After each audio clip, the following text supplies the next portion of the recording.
তো আজ ছিল আমার বার্থডে। তো বার্থডেতে আমি খুব খুশি ছিলাম, তার জন্য এত নাচানাচি করছিলাম। আমার বার্থডেতে কী ড্রেস পরেছিলাম সেটাও আমি তোমাদেরকে দেখিয়ে দিলাম।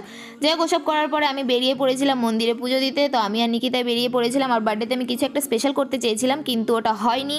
যতটুকু আমার সামর্থ্য হয়েছে সেটা আমি করার চেষ্টা করেছি। যাই হোক, জিনিসপত্র নিয়ে আমরা বেরিয়ে পড়েছিলাম। আর বেরিয়েই আমরা বারবার কথা বলছিলাম যে মন্দির যাতে বন্ধ না হয়ে যায়, কারণ অনেক লেট হয়ে গেছিলো। তারপর আমাদের মনে পড়লো যে আমরা তো মিষ্টি নিতেই ভুলে গিয়েছি। মিষ্টি নেওয়ার পরে তারপর আমি তোমাদেরকে এখানে পিঠে কিসের জন্য দেখাচ্ছিলাম আমি নিজেও জানি না। দেখি মন্দির খোলা আছে, খোলা পেয়ে আমি খুব খুশি। তার জন্য খুব তাড়াহুড়া করছিলাম, কারণ অনেক লেট হয়ে গেছিলো পুজো দিতে পারবো কি না সেই উদ্দেশ্যে। পণ্ডিত মশাই খুব ভালো ছিল জন্য আমাকে খুব ভালো করে পুজো টুজো দিয়ে আশীর্বাদ দিয়ে দিল। তারপর মন্দির একদমই বন্ধ হয়ে গেছিলো। যাই হোক, আমি তো খুব খুশি হয়েছিলাম যে আমার তো পুজো দেওয়া হয়ে গেছে।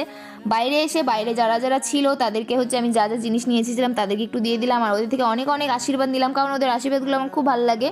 এসব করার আমার খুব ইচ্ছা ছিল। যাই হোক, আমার বার্থডে এভাবেই কাটলো। তোমরাও আমাকে আশীর্বাদ দিও।